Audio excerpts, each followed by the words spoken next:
Hello friends, আমার home cook চ্যানেলে আপনাদের সবাইকে স্বাগত জানাই। আজ আমি একটি নতুন রেসিপি নিয়ে উপস্থিত হয়েছি। রেসিপিটির নাম হচ্ছে থোর বাহারি। থোর বাহারি কীভাবে বানাবো সেটাই আপনাদের সাথে শেয়ার করব। থোর বাহারি বানানোর জন্য দেখুন এইভাবে থোরটাকে কেটে নেওয়া হয়েছে, এরকম লম্বা লম্বা করে এরকম চিরচিরভাবে কেটে নেওয়া হয়েছে। আর থোর বাহারির জন্য লাগছে থোর, আর এখানে দেখুন সমস্ত সবজি অল্প অল্প করে কেটে নিয়েছি। এখানে আছে লাউ, এখানে আছে আলু কাটা আছে, তারপর শিম, তারপর বেগুন, তারপর পটল, তারপর কুমড়ো, আর নিয়েছি ধনেপাতা। সমস্ত সবজিগুলোকে কেটে নিয়েছি। এবার সমস্ত সবজিগুলোকে এক এক করে ভেজে নেব।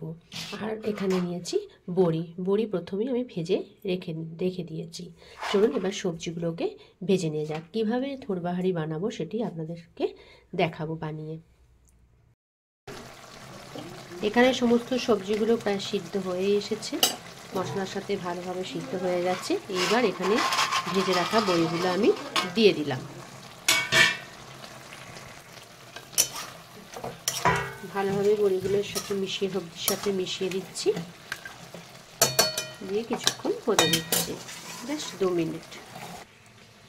এখানে আমি থোর বাহারি বানানোর জন্য এখানে ভাজা মশলার গুঁড়ো দেখুন এভাবে বানিয়ে রেখেছি, আগে থেকেই বানিয়ে রেখেছি। এখানে আছে গোলমরিচ, 5 ফোড়ন আর তেজপাতা। সমস্ত এই 3টে উপকরণকে একসাথে ভালোভাবে একটু হালকা গরম করে নিয়ে, হালকা নাড়াচাড়া গরম করে নিয়েছি, নিয়ে পেস্টটাকে বানিয়ে নিয়েছি। এইভাবে বানিয়ে নিয়েছি। এই ভাজা মশলাটা দিয়ে দেবো এবার, নামাবার আগে দেবো, এখন না, নামাবার আগে দেবো। থোর বাহারি আমার প্রায় বানানো হয়েই এসেছে। এবার নামাবার আগে আমি সামান্য পরিমাণ এখানে ঘি দিয়ে দিলাম, খুবই অল্প পরিমাণ দিলাম ঘি। এইবার ভাজা মশলা দিয়ে দিচ্ছি। যে ভাজা মশলাটা বানিয়ে রেখেছিলাম, গোলমরিচ, 5 ফোড়ন আর তেজপাতাটাকে একসাথে ভাজা মশলাটা বানিয়ে রেখেছিলাম, 1 চামচ মতো দিয়ে দিলাম। দিয়ে সমস্ত উপকরণকে একসাথে ভালোভাবে মিশিয়ে নিচ্ছি ভাজা মশলাটাকে, দিয়ে এবার নামিয়ে নেব। এখানে আমার থোর বাহারি কমপ্লিট নামিয়ে নিয়েছি আমি। এবার আমি কিছু ধনেপাতা এখানে উপর থেকে দিয়ে দেব।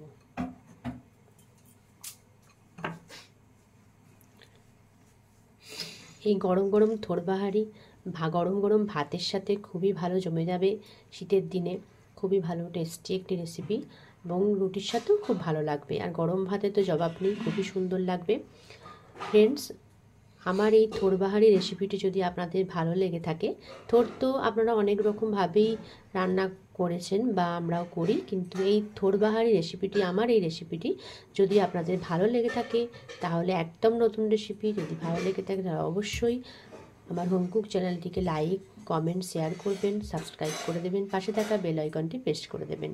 টাটা বন্ধুরা, পরে আবার দেখা হবে আপনাদের সাথে নতুন রেসিপি নিয়ে, আবার উপস্থিত হব। এখনকার মতো টাটা।